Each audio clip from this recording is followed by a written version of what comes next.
Welcome back to Coppermoon. We finished up our video 3 years ago by saying we couldn't wait to come back again.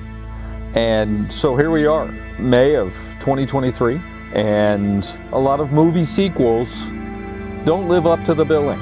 We only hope that this one could be as good as the last one, but then today, our first day here hunting, at Coppermoon, certainly lived up to it and exceeded the expectations.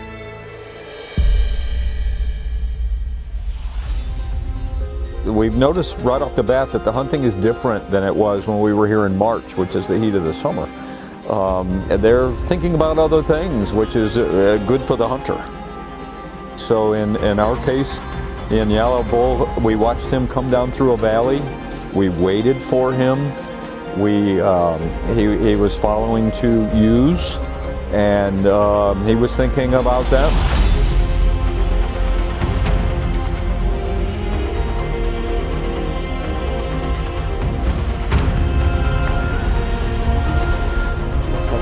Female this side as well.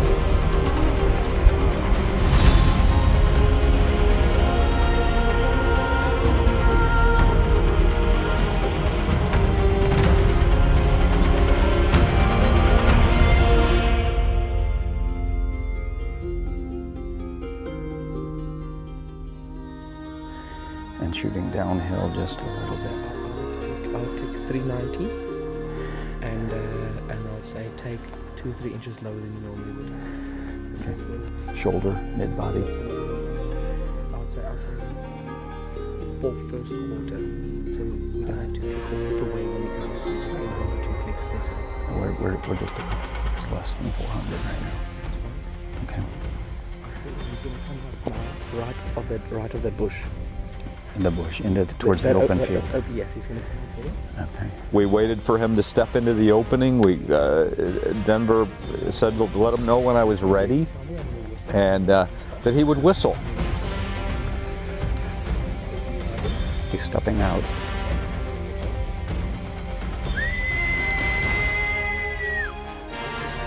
Sure enough, he stops. Good hit.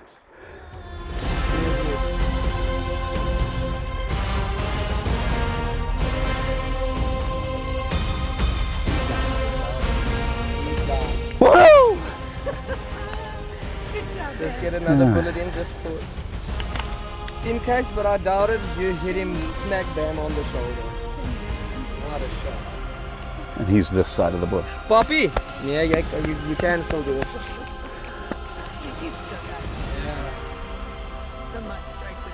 The mutt strikes again. Mutt 2 Old strikes but not again. cold.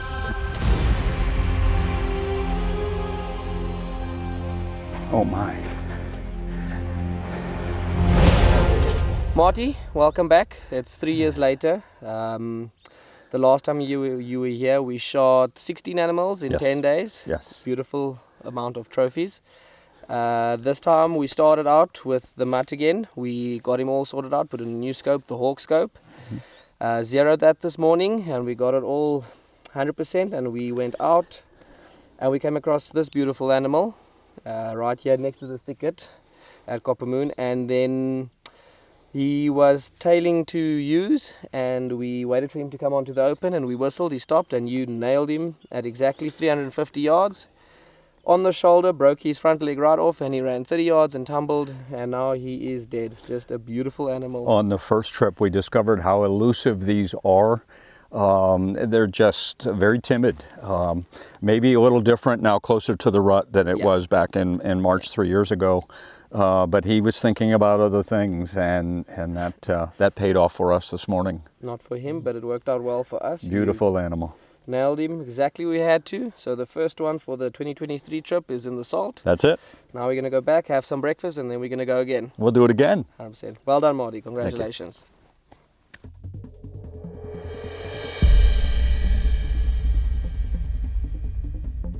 We went to an area called Steel Fontaine, and it's an area where we have taken, on the previous hunt, we had taken warthog, we had taken Eric's Kudu, we had taken the eland, all right there because it's a fountain, because it's a spring, you know, and that means green, and that means food. And so when we came up over the rise, there was a waterbuck standing there just waiting for us.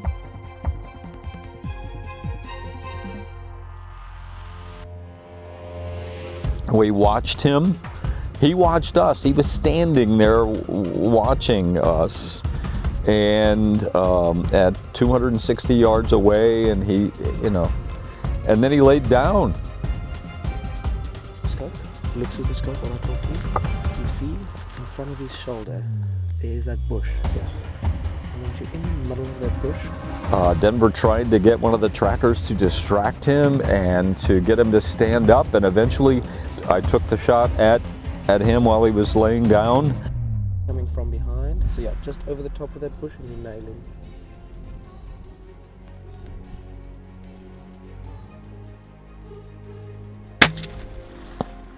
Okay, just reload, Marty, that's open.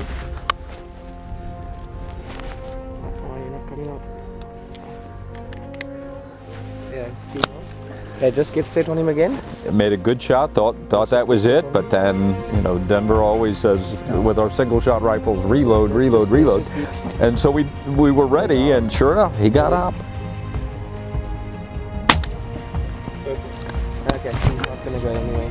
And shot him again, and then that was it.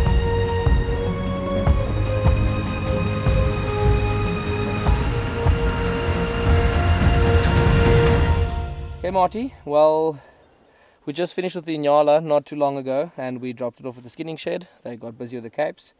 We went for a quick breakfast at the lodge, and then we decided we're going to go out and look for a pig, come to some of the fountains here, see if we can see anything that's thirsty. It is quite a warm day. And straight away when we got here, this big guy was lying down bedded. He was just waiting for us. Yeah, we were waiting, and he didn't want to get up.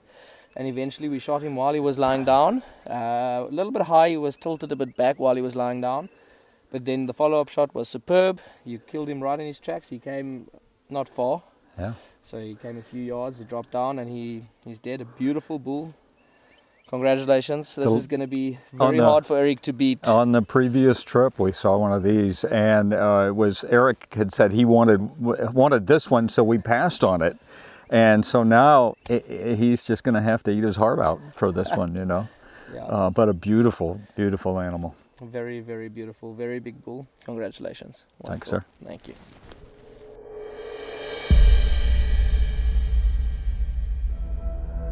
When we came 3 years ago, my top animal was the kudu. But I really didn't have any intention of shooting a kudu this time, but we went out after lunch to Steel Fountain. And there's a beautiful kudu bull chasing two cows, and he was right there for us.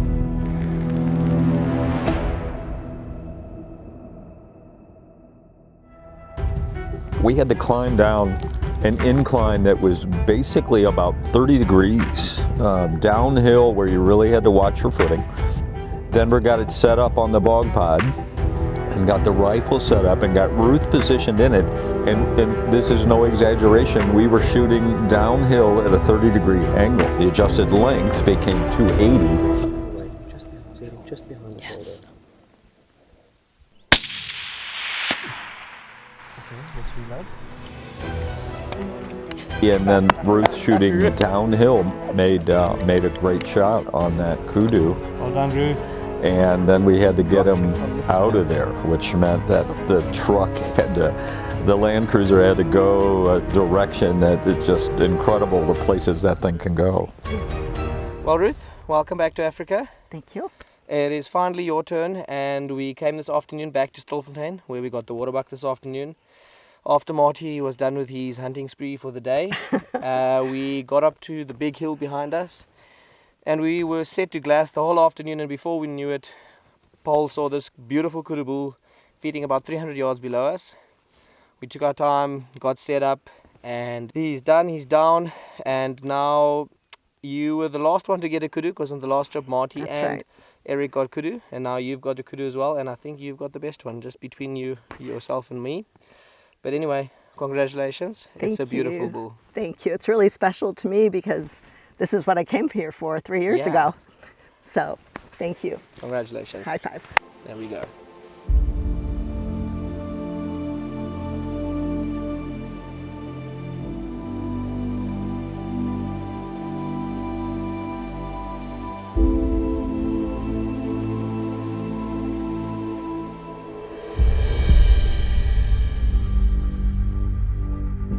We went up onto the Zuberg Mountain yesterday, and it's a beautiful place. We had success up there last year. It's a little drive away to get started, and we watched in a valley. We probably saw 50 warthog, but it just wasn't quite the right one that we were looking for.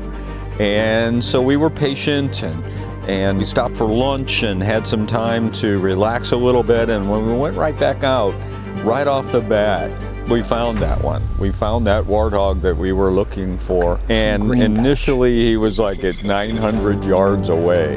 Okay, well, let's get a little closer.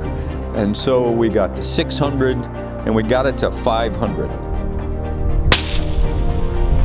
I missed, we played the wind correctly. We got the drift in, that part was right, but the elevation was off. The seeds of doubt start to come in when you just miss. You make a clean miss like that, and you start to wonder, was it me?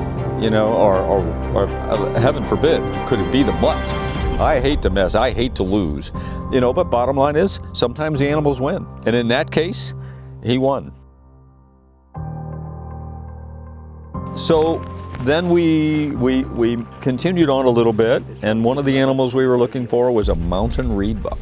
And they are known to be very skittish, and we came up on a herd of those that had a beautiful ram and half a dozen ewes, and they were under a tree, but they were watching us. They saw us approach, and so we got so far where we were about 350 yards away or so, and then Denver tried to get Ruth a little bit closer because she was going to be the shooter, and they got situated, and that took a little bit of time, and then a malfunction, and we're sitting back 100 yards away, and I'm thinking, come on, take the shot, Ruth, take the shot. He's broadside.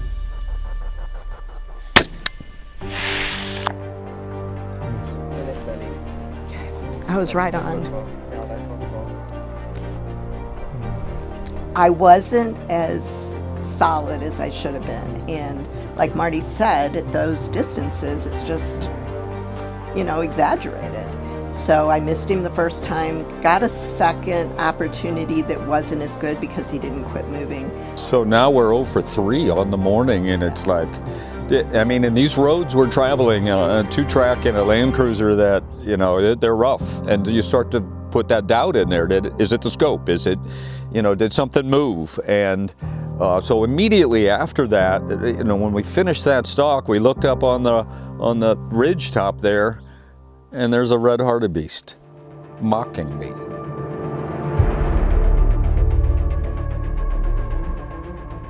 Now, we got one of those last time, but this one was unique. His horns are unique. You may never see another one like this guy. So we got set up, and he's standing there watching, and then he moved a little bit, and now he's at 450 yards away. I moved. And I missed again. What's going on here? You talk about a compounding factor of doubt. But that hartebeest was curious, and so he backed off the ridge. We approached and came in from the side, and here he comes up again. I said 450. Okay, and so I ended up getting a shot at 300 yards. I hit him. Does she load? Yeah. So we just looked a bit bad. And wasn't sure of the shot placement. But he went off and dropped. Okay, so, boy, that's over. Glad that's over. Well, it finally looks as if the day 2 voodoo has been broken. Yeah, please edit that hat part out, okay? Marty, it's day 2. We are back here on the southern side of the property, the mountains. Today has been not a good day so far. It's been a good day. Tough day. A few missed shots, a lot of walking. We were mainly after warthog and we saw close to probably 100, but not the pig that we wanted. Yeah. Then eventually we decided to come straight up to the top, and then we just saw this absolute beast of a hartebeest. I know you shot one last year. It was the first African animal you shot, but when we saw this one, and I mean you don't often get a hartebeest with a flare like this one. Yeah. So you decided you had to take him. Gotta go. And we approached. He would go a bit further, He was playing with us. He was messing with us. Yeah, he was making it a bit hard, but eventually we got there, and we got, I think, onto 300 yards. Yeah. And you shot him just behind the shoulder. He ran 100 yards, dropped down, and now that is all done and dusted. And I can tell you, not many people will beat a hartebeest like this. Yeah, he's pretty sweet. Oh yeah, this is special. This is special.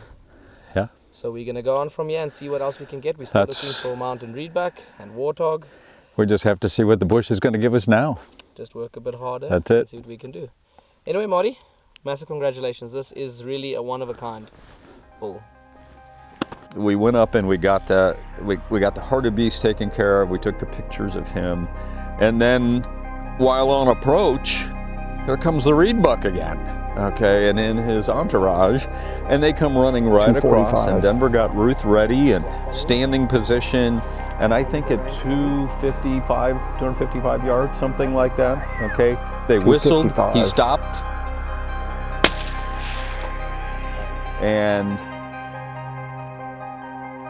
Don't know. missed. How is this happening? You know, back to doubting Thomas again, and so. Denver suggested, I think he was reading, you know, where we were, and he said, let's set up a target, and let's do a check. And I said, better yet, you shoot the target, okay, because then removes all doubt. And so we did that. We set that up and took that shot, and he was just, you know, went and got the little box that we shot at, and it was right there. Okay, so no excuses. And then while we were there, I had my toolkit with me, and I checked scope base ring screws and the base mounts and all of that, and clearly operator error. Okay, it's just a bad shooting day.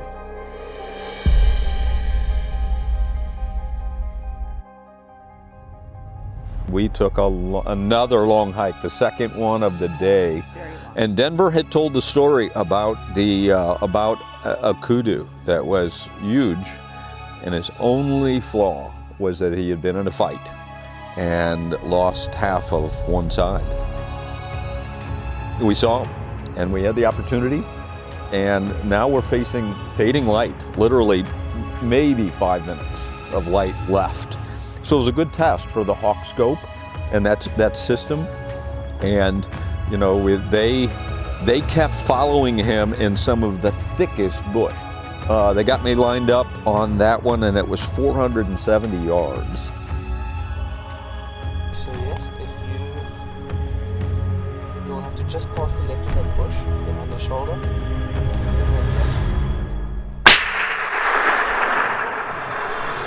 He stopped, he turned around, and we reloaded, put another round in, and hit him, and he dropped right there, which was excellent because now it's nearly dark. You dropped him. Let's just reload and be ready, but you hit him good on the shoulder there. A 50-inch kudu in the Eastern Cape is that is an exceptional animal.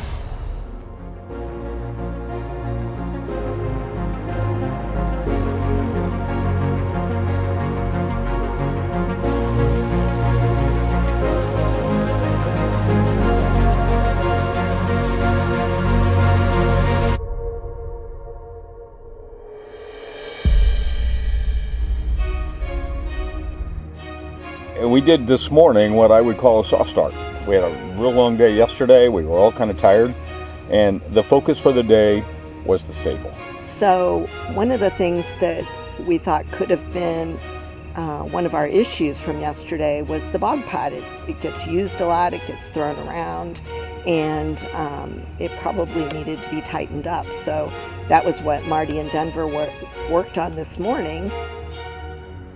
I needed that confidence level to go out this morning, and it was solid as a rock. And so this morning we went out. Denver was pretty sure where we would probably find it. So we knew that the Sables were probably going to be pretty close, and we were probably only out 20 minutes or so when Denver spotted the bull that was the keeper. It was a 100-yard shot.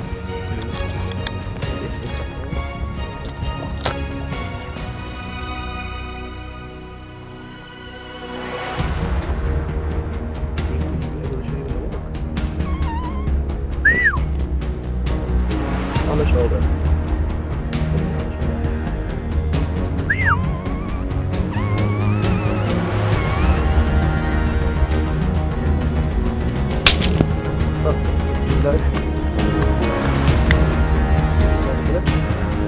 He's gonna go down. He's gonna go down. He went down. He's down. Smoked him. The curse is lifted.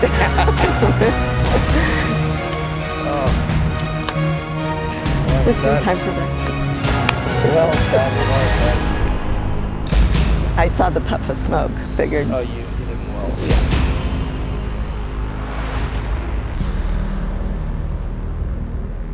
Is he beautiful or what? Gorgeous. Well, Ruth, this is a great start to day 3 after yesterday being quite a hard day. Very. Ending successful with Marty getting a nice kudu and the red hartebeest. We started a bit later this morning and we only left at 8:30 from the lodge, and the main focus for today was the Sable, and it didn't take us long. We found him and he came nice and close. He walked past us. He didn't want to stop. Thankfully, Jean, the cameraman, made the most awful noise, and he did stop eventually for a shot, and you nailed him exactly where you had to, and he ran 30-40 yards and dropped down. And I know this was the #1 animal you wanted. Yes. From the last time you left, you said Yes. the Sable is on the list, and well, you've got an absolute beautiful bull here. So I don't know where he's going to go back in Missouri, but he will have to go somewhere special because this is an absolute beautiful animal. I'm very happy for you. Thank you. Congratulations, Ruth. Let's get a big high five. There we go. Thank you.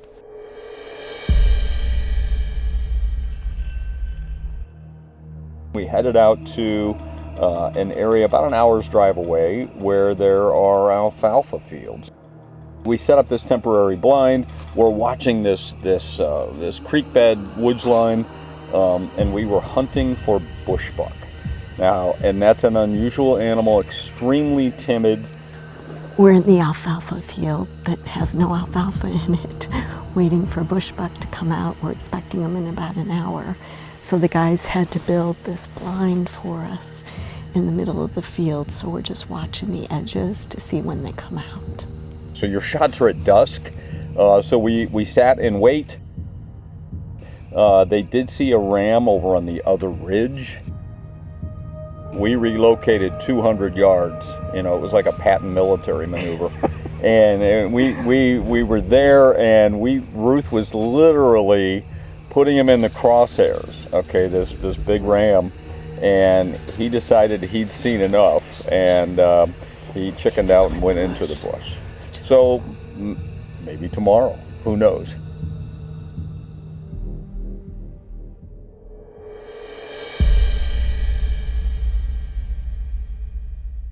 On Tuesday, you'll recall, anything that could go wrong, the whole Murphy's Law thing, it went wrong. And the primary culprits of that were warthog for me and mountain reedbuck for Ruth. Well, all I can say in day 4, Payback is worth the price of admission. So we started out, we got up early again and headed up to Zurbrugg Mountain. We were going after the warthog, and we were seeing a lot of them again, but just not the right ones. And so We set up a spot and stayed there for, you know, probably 45 minutes or so, just watching these warthog do their thing. And then we went and we set up in another spot, and Denver and Andy, the camera guy, and the tracker, they went up just to scope it out, what was up in that one end of the valley. The warthog are really hard to see, for me anyway. These guys can pick them out, but many times they blend right in, and if they don't move, you can look right past them with the binos. You know, you're looking lots of hundreds of yards away, but still tough to see. So I had spotted one. It's got tusks, not big ones, but you know, would do in a pinch. So I got out of the truck and I grabbed the mutt, and I wanted to put the scope on them and really zoom it up. So I'm kneeling down beside the truck, watching my pig, okay, on the in the scope, and really proud of myself for finding it, seeing it, and taking the initiative. And then all of a sudden I hear footsteps, loud footsteps, and coming in hot. And Denver shows up behind me, and I'm pointing at my pig, just proud as I can be, and he says, "It's over there." Okay, so there's a pond over there, there's some cows over there. So we got up and we started looking, and sure enough, there was a big boar that came in to get a drink of water. And so we set up, and the first time we set up, it was 500 yards. Denver and I ran down the road and got set up again, and we were at 376 yards, and he stopped behind a bush, even to the point where we could say, "All right, I'm ready. We've got all the calculations done. As soon as he walks out from behind that bush, I'm gonna hit him." Dropped him there. So like I said, payback. Well, Marty, it's day 4. Day 4. We came back to the southern side of the property, back into the big mountains, looking for pigs. We've had a bit of problem with them so far. We've seen, I want to say, 100 or 200 pigs already in the last 3 days, but not a shooter, except the 1 or 2 problems we had, the misses. Yes. But this morning we got here early and we were struggling to find big pigs. And then it just showed, with hunting in Africa again, you need patience. We were waiting on a spot for quite a while, then we moved to the next spot and we waited, and eventually he came to drink water at the pond behind us, and that gave us a chance to slip in. I think we were originally at 500 and something yards, and then we got to 370, and then you can talk us through the rest of that. 370 is better than 500. Yeah. And we had a good spot. We came down the road, got to a good spot where I could get good and solid on the bog pod sitting down, and he was behind a bush, so we had time to plan it out, you know, which way he's facing, the wind drift, how far to allow for the wind to drift the bullet at that distance, and then to the point where as soon as he walked into the opening, I was ready, crosshairs were there, and he dropped right there, which is not something you see all the time with pigs, whether it's razorbacks or not. They're tough animals. Tough animals. And so it was pretty. It's the revenge of the Bula. Yes, more on that later. Anyway, Marty, congrats! It's an awesome pig. Thanks, sir. I'm glad it's out of the way. Me too.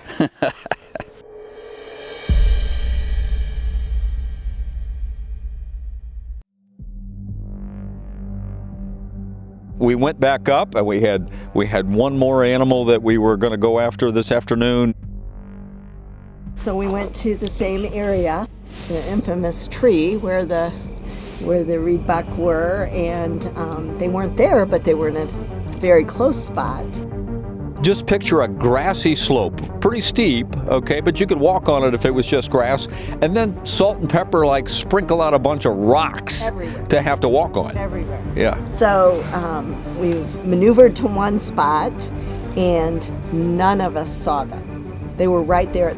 We kept trying to get around the side of them, and every time we did that, they were one step ahead of us. Yes. And so when we set up, and we sat there for like 30 minutes or so, and we're watching, waiting for them to come out, and Denver sent the tracker into the bush where we just knew they were holed up in there, and they weren't. They were already past us.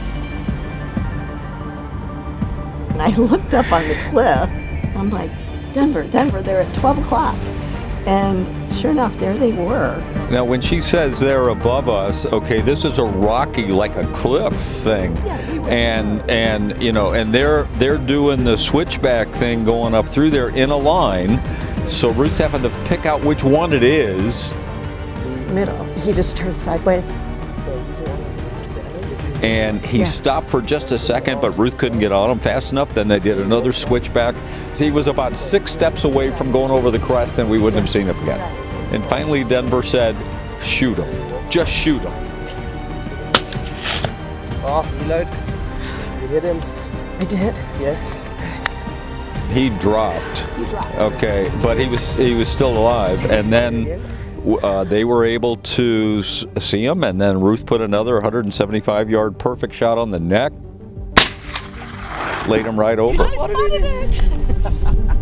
So, like I said, payback. You're like 12 o'clock. It's not 12 o'clock yet.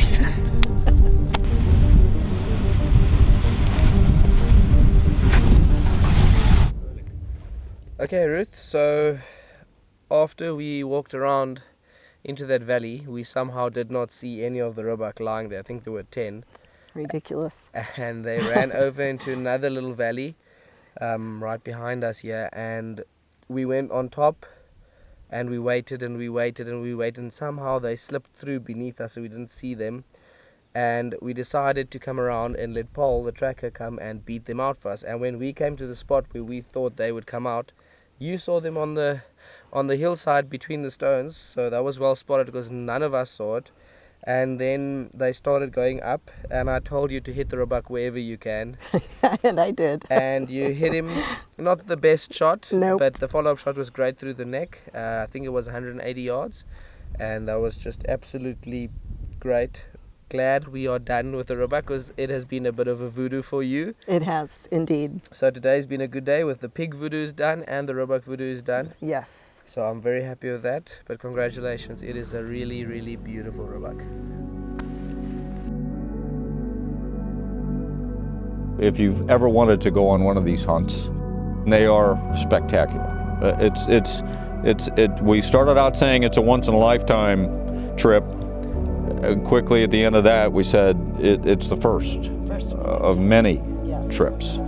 And that's where we're at. We love coming to this place. We love the adventure. We love the animals, and we love the hospitality of Coppermoon, and this is where we come. I closed out the video last time by saying that we look forward to that next trip. Well, we're already planning it. We're already working on a list of animals and what's next in those steps for us. Spoiler alert, maybe the next trip we come back, maybe Mutt is transformed, to maybe, I don't know, a 475 Win Mag or 458 lot. Something big. I'm not doing it unless there's a half a dozen guys behind me that are backing me up, you know. Or girls. Or maybe something on tracks. In any case, another amazing trip. We're thankful and for this opportunity, and I guess all I can say is we'll see you next time. Yeah, please edit that cat part out.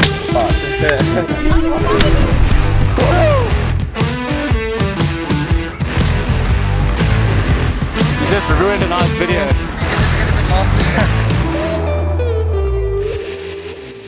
So Ruth, this is where you get to shine. I get to talk? Go ahead, Ruth. Yeah. Oh, Yeah, go okay. Right now? Yeah, right now. Yeah, go ahead. Well, don't let me interrupt you at all. Okay. 3 And years. anything I say, Shut up.